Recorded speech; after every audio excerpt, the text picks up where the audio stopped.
Assalamualaikum warahmatullahi wabarakatuh. Selamat malam Bapak dan teman-teman semua. Saya Muhammad Ozan Zainal, perwakilan dari kelompok 5, ingin menyampaikan hasil diskusi kita itu tentang perencanaan pondasi pada jembatan Ampera. Jadi yang pertama tuh tipe pondasi yang digunakan. Jembatan Ampera ini dia menggunakan pondasi dalam berupa tiang pancang baja type H. Itu tuh dia pakai H-shape steel pile dengan ukuran 300 kali 305 kali 15,8. Itu tuh dia pakai apa namanya? Tiang pancang itu pada struktur pilon dan pada abutmen utamanya. Jadi pondasi ini menyalurkan beban ke lapisan tanah keras di bawah dasar Sungai Musi. Yang kedua tuh alasan kenapa memakai pondasi tersebut itu karena tanah dasar Sungai Musi bersifat lunak. Itu karena dia ada semacam endapan aluvial dan lempung dengan daya dukung rendah, sehingga dibutuhkan pondasi dalam yang mampu menyalurkan beban besar ke lapisan tanah keras di kedalaman tinggi. Selain itu, tiang bajaha mudah dipancang di bawah air dan cocok untuk berat jembatan pada baja seperti Ampera. Yang ketiga tuh kedalaman pondasi yang dipakai. Jembatan Ampera itu dia kedalaman pondasinya tuh sekitar kurang lebih 75 meter hingga mencapai lapisan tanah keras di bawah Sungai Musi. Ini kita ambil berdasarkan data dari Dinas PU dan sumber Bina Marga Sumatera Selatan. Kenapa tidak memakai pondasi lain? Nah, yang pertama tuh kenapa tidak pakai pondasi sumuran atau Kaisen Foundation? Itu tuh dia karena pengerjaannya sulit di Sungai Musi yang memiliki arus deras dan kedalaman besar. Yang kedua tuh membutuhkan cover dam besar dan sistem pengeringan air yang kompleks.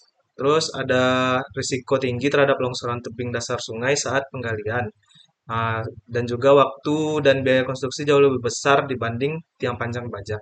Yang kedua ada pondasi langsung atau shallow foundation atau footing. Itu tuh dia tidak cocok untuk tanah lunak aluvial Sungai Musi karena daya dukungnya sangat rendah. Kedalaman lapisan tanah keras terlalu dalam. Itu tuh melebihi 50 meter sehingga pondasi langsung akan mengalami penurunan besar dan resiko terhadap kestabilan struktur. Dan dia juga tidak mampu menahan beban berat dari menara dan bentang utama jembatan Baja Ampera. Yang ketiga tuh ada pondasi tiang, tiang bor pile foundation. Itu tuh dia teknologi bor pile itu belum umum digunakan Indonesia pada tahun itu sekitar tahun 1960, terutama untuk pekerjaan di bawah air. Pelaksanaan bor pile di dasar sungai besar seperti Musi sangat sulit karena arus deras dan sedimentasi tinggi. Dan juga risiko kontaminasi beton dengan air sungai bisa menyebabkan mutu beton tidak baik. Pemancangan tiang hal lebih efisien, kuat, dan cepat dilakukan di atas ponton menggunakan alat pancang konvensional.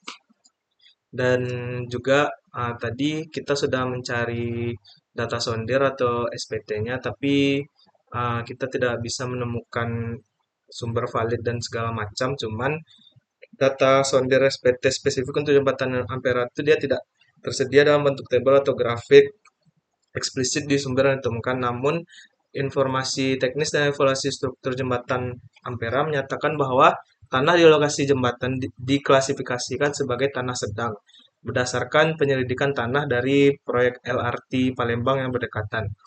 Pondasi yang digunakan adalah H-shape steel pile disesuaikan dengan karakteristik tanah tersebut.